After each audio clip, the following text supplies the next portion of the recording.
The night they picked the wrong sisters. You think you're in charge here? That's what he said to me, breath heavy with whiskey, words slick with arrogance. The bar was loud a minute ago. Now, you could hear a pin drop. My name's Danielle Carter, and my twin sister Dominique and I were just out for a quiet night. We'd spent years working undercover, chasing dangerous people, breaking down trafficking rings, tracking corruption. But that night, in that small southern town, none of that mattered, because to them, we were just two black women, easy targets. It started with a smile that wasn't a smile. 3 off-duty cops, half drunk and fully entitled, decided our table was fair game. Sergeant Rick Dalton was the loudest. He leaned close enough for me to smell the liquor on his breath. "Come on, sweetheart," he said. "Don't act like you're too good for us." His buddies laughed, the kind of laugh that turns stomachs. One of them slid behind Dominique, resting his hands on our shoulders like he owned the world.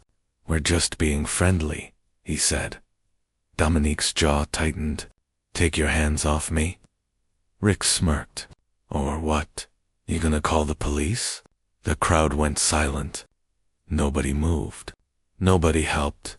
That's how fear works in a place like this. It trains people to look away. I told him, "You need to walk away now. You don't know who you're dealing with." He laughed. "Oh, I know exactly who you are. Two loudmouths who don't respect authority." And that was all it took. Chairs screeched, drinks spilled, and suddenly, we were surrounded. When he touched my sister again, everything inside me went cold. Dominique warned him once more, her voice steady as steel. He ignored her. Then the sound came, sharp and humiliating, the slap of his hand against her. The whole bar froze. My body moved before I could think.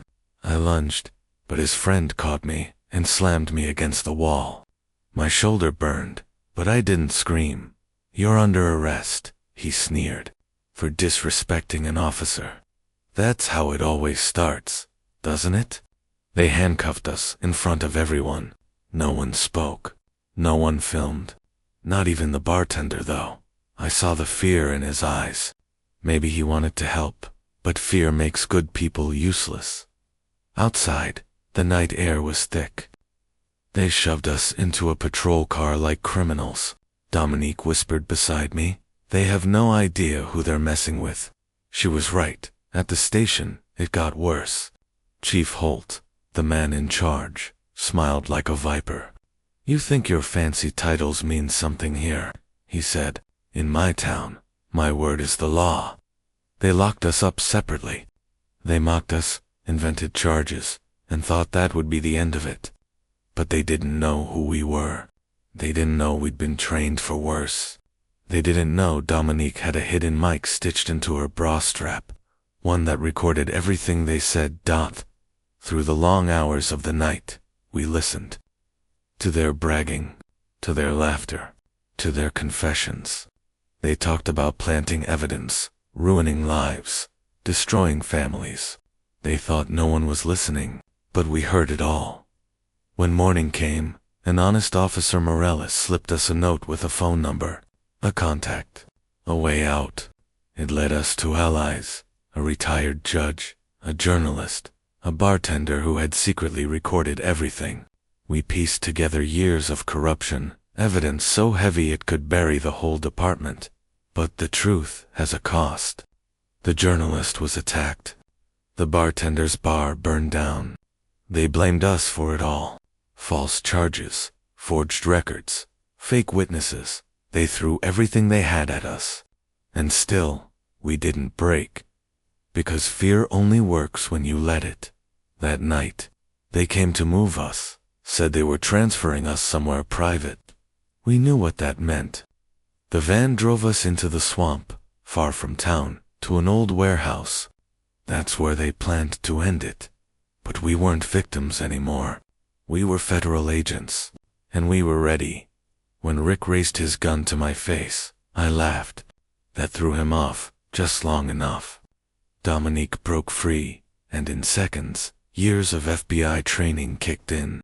We fought like one mind. Every move, every strike, precise, controlled, devastating. Within minutes, they were on the ground, cuffed with their own restraints. Rick spat, blood and curses. I turned on the body cam hidden in my boot. "Smile for the camera, Sergeant," I told him. "You're live to the FBI." He didn't believe me. Not until he saw the red light. Not until he realized the world was watching him confess, watching him expose every crime, every ounce of hate he carried. By sunrise, it was over. The FBI stormed the warehouse. Chief Holt was arrested within hours.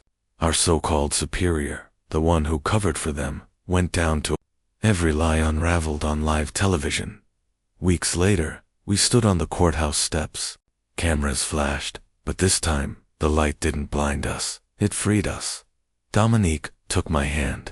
"We did it," she whispered. I looked at her, then at the crowd, cheering for justice. "No," I said. "We all did." And for the first time in a long time, the air felt clean. The silence that had once protected monsters now belonged to peace.